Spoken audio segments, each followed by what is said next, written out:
All right, welcome back for part two of this evening's podcast. The toilet rat, he called Norway's finance minister a couple of weeks ago to discuss trade tariffs that he was ready to levy on Norway, and he may still, once you hear the rest of this story. While he was on the phone with Norway's finance minister, he asked about the Nobel Peace Prize. This is according to a Norwegian business daily newspaper that was reported today. Several countries, including countries run by murderous psychopaths like Israel, Pakistan, and Cambodia. You going to argue with me on that one? They've nominated the toilet rat for allegedly working out peace agreements or ceasefires.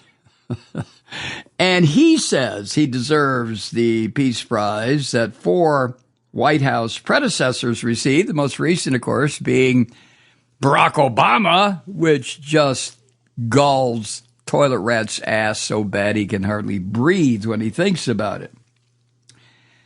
Anyway, according to this business newspaper, quote, out of the blue, while Finance Minister Jens Stoltenberg was walking down the street in Oslo, Donald Trump called. He wanted the Nobel Prize. Oh, and to discuss tariffs, end quote.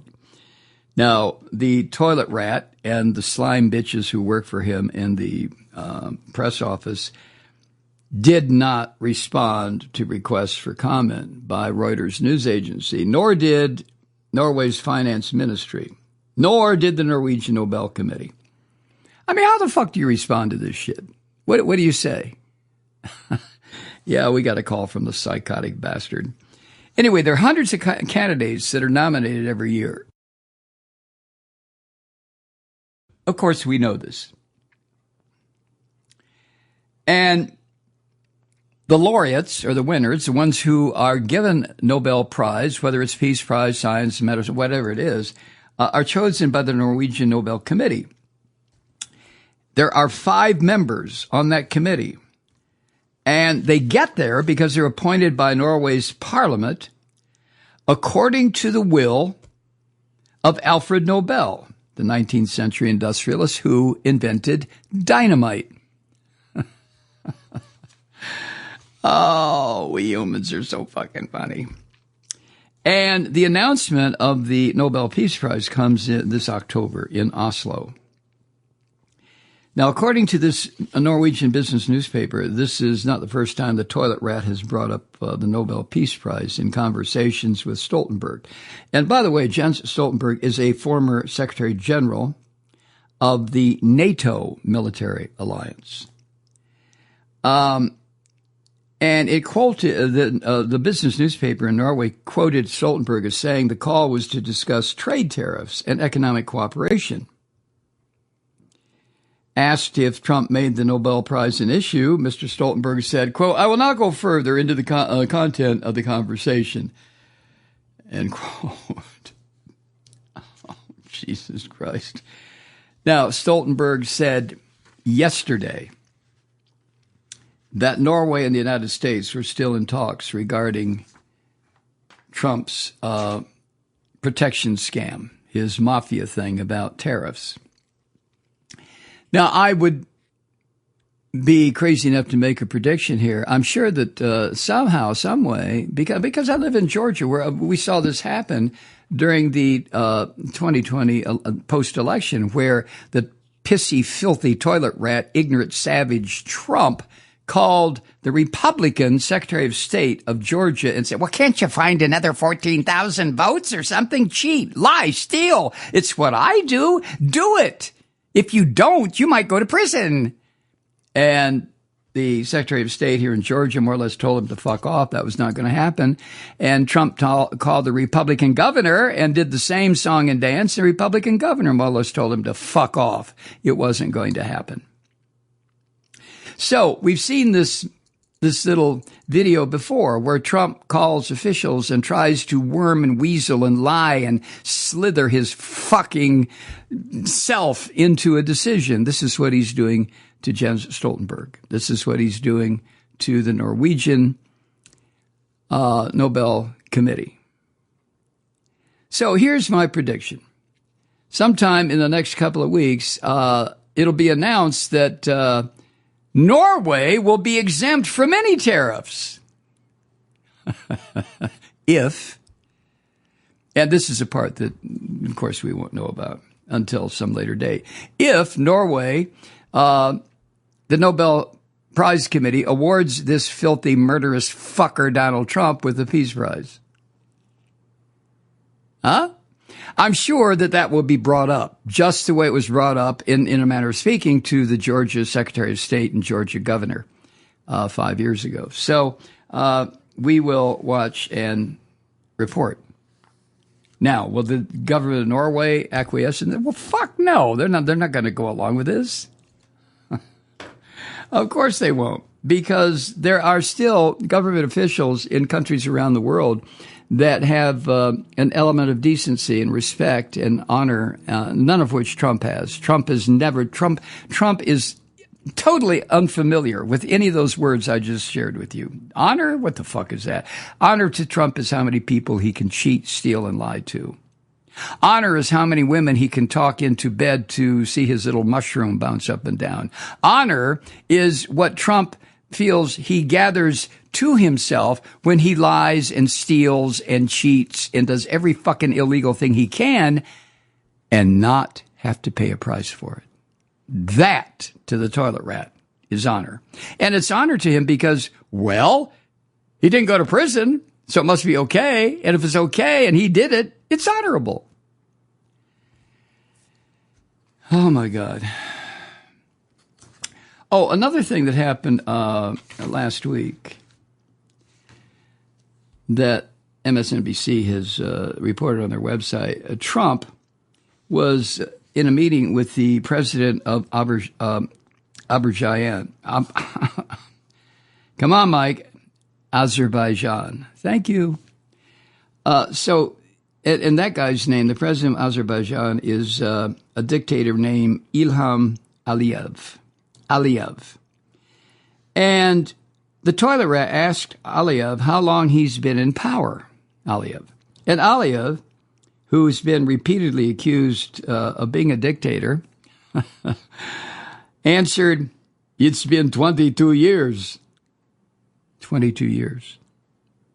Isn't that's longer than, well, equally to Putin, isn't it? So the toilet rat was impressed with that. And he looked at Aliyev and he said, 22 years, that's pretty good. That means you're tough and smart. Oh, my God. It was a reminder, if anybody needed one, that the toilet rat doesn't admire dictators despite of the fact that they're despots and liars and cheats and thugs and bums. He admires them because they're liars and cheats and thugs and bums and dictators, which is what he wants to be. Quick pop quiz. Do you fucking think, here's A, that the toilet rat is going to relinquish control of Washington, D.C. when the 30 days is up? Question 2. Do you really think there will be unimpeded elections in 2026 to change the composition of the House and the Senate? You have 10 minutes. The time starts now. Oh, Christ.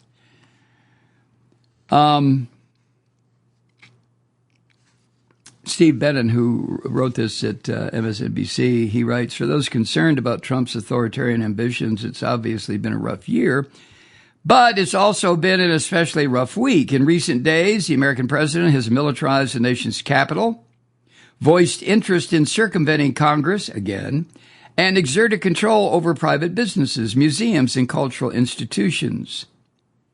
At his latest press conference, the Republican addressed the underlying issue responding to dictatorial accusations while commenting on his decision to deploy National Guard troops to D.C. streets and place local police officers under federal control.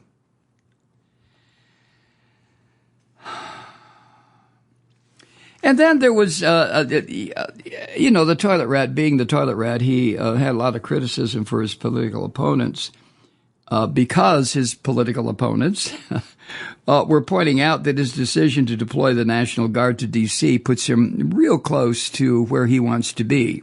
He wants to be on a level with Orban in Hungary. He wants to be on a level with the murderous beast Netanyahu from hell. He wants to be on the level of the dictator Putin, and eventually he wants to be on the level of Mussolini. And his ultimate goal? Hitler! Yes! The creme de la creme! So he criticized people who were talking about him being a wannabe, and he said, quote, already they're saying he's a dictator, he's going to hell, and we've got to stop it. So instead of saying he's a dictator, they should say, we're going to join him and make Washington safe. And when he said that shit, he got some scattered applause in the room where he was vomiting his verbal diarrhea onto everybody. He delivered those comments as if he were just baffled as to why anyone would criticize him for pursuing such a noble and worthwhile goal, as Steve Bannon puts it. Jesus Christ. And of course, instead of insisting that the people are pointing out what this filthy pig bastard Trump is doing is inherently dictatorial, authoritarian, Trump suggested that people were being unnecessarily alarmist and had missed the point. See, the toilet rat thinks that the need to improve conditions in D.C. is more important than how he chooses to pursue such a goal. And he's not after law and order in D.C. at all. This fucking bum defines crime and disorder. I mean, you don't need your humble and obedient servant here to point it out again, the fact that he instigated, led, organized, started, and celebrated and applauded an attempt to overthrow the government of the United States with about 10,000 psychotic fucking Christian animals. And then, once he got the presidency, of the 1,600 who had been convicted or pled guilty of crimes from misdemeanors to felonies to causing death of 5 or 6 D.C. cops, he releases them. Oh, no, excuse me. He pardons them. Releasing them would not have erased the record of violence in Washington, D.C. But a pardon means it never happened. It means people who were guilty are no longer so. In order to get a pardon, you have to first be guilty, be convicted. That's the only way you get a pardon. So when this filthy walking lump of human waste, this bloated orange-faced ape, talks about law and order in D.C., how do you stifle your gag reflex? I haven't figured out how to do it yet. Oh, there it goes again. Hi, Truth Seekers. Mike Malloy here. You know, the Progressive Voices Network brings you commercial-free commentary from today's leading progressive radio hosts and pundits, like me, Mike Malloy, 24 hours a day. I'm not your typical old guy from the 80s or the 90s talk radio host, and Progressive Voices is not your typical talk radio network.